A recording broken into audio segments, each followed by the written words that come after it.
Good afternoon, everybody. I was going to say good morning, but it's not morning. It is definitely afternoon. And I am coming to you live from my car again. And I just wanted to kind of make a quick note that I'm only going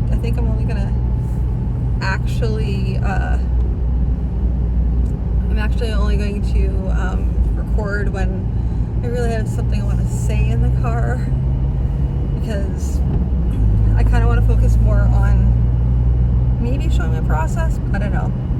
I have to work on those recordings as well, because really the reason why I was recording these is to try and keep my mind on task and go over what I need to do in a day. So with that, I don't know that every day I'm gonna have a burning need to go down a bunch of things. However, I was noting that I have a whole bunch of events this year, and they're all bang, bang, bang, bang, bang, bang. I have time off in July where I'm not doing any events, but other than that, I think I'm doing, with the exception of April, I'm doing 2 events a month. I can't remember if I'm doing 2 events in June or not. Yes, I am.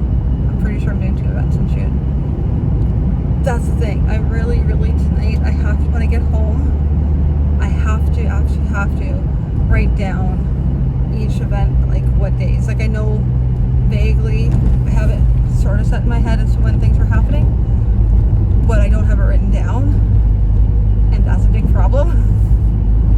So I just need to I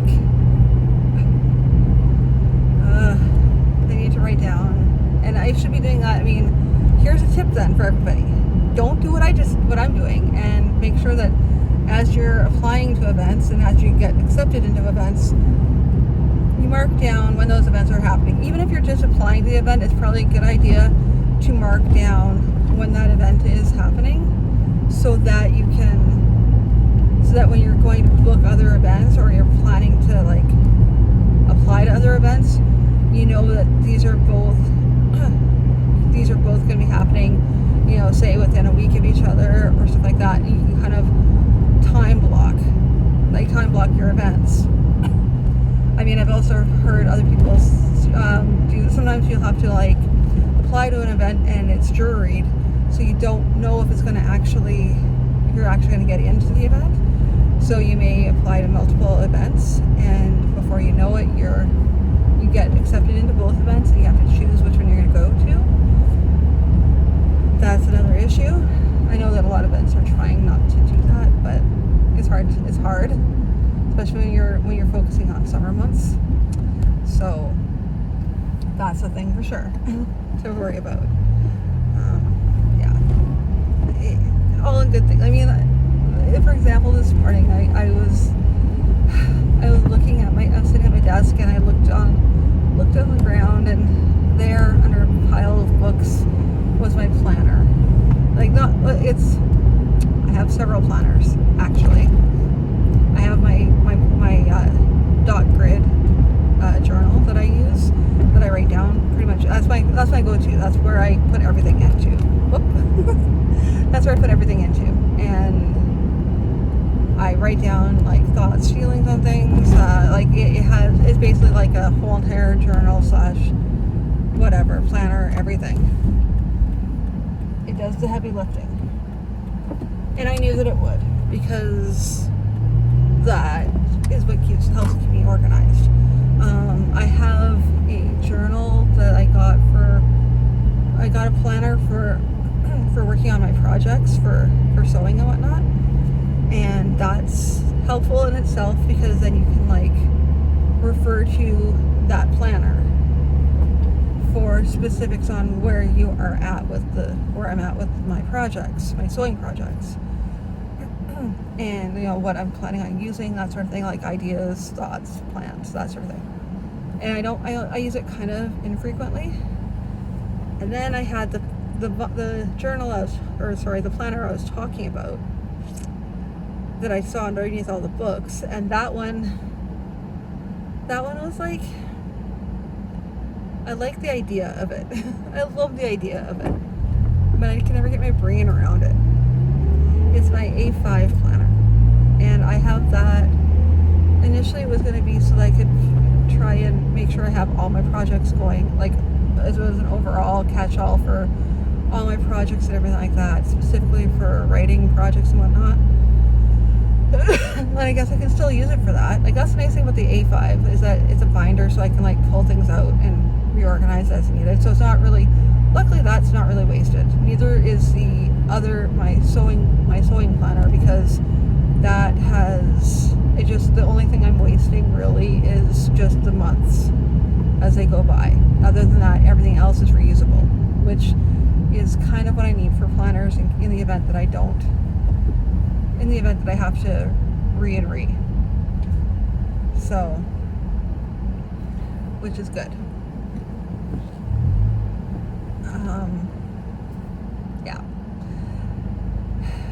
I need the planner that's modular for that reason, because things fluctuate for me so much, and one planner will work for me for a while, and then it'll stop working and I won't need it or whatever. In those instances, then it's just a matter of me not being able to, like, I don't need it. I need an undated planner so that I can actually like move things around as needed. Modular, so I can move unused planner sheets to another page, like to another part of the binder, or like ring binder, however it's been used. So those are what work best for me.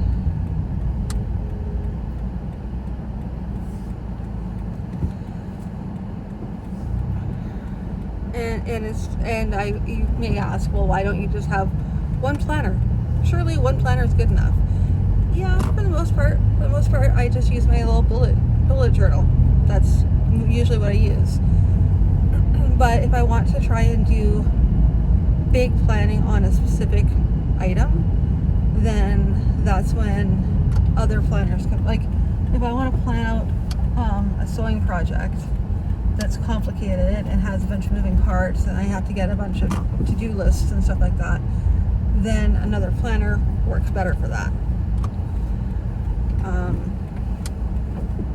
And that's why I have multiple planners, because certain things, like, that's also why I won't abandon the A5 planner for my writing, because my writing and comics, it works about multiple ways that way. That's because it actually is modular, for one, so I can like move unused pages to other parts of the planner. The only thing that will ever have problems with is the monthlies, like the overview of the month. That's literally it. And if I'm wasting just that much that little paper, not so big a deal. Everything else is reusable. Like, if I don't use it, then I can just pull it and put it somewhere else, as long as I haven't written on it. Which, if I've written on it, then I've used it technically, so not a big deal. But I think it's also the reminder that I haven't been working on writing projects, which I need to get back to doing. But before I do that, I need to get these sewing projects done. And yeah, so basically I talked this whole entire thing of just about planners, and I got all the way home.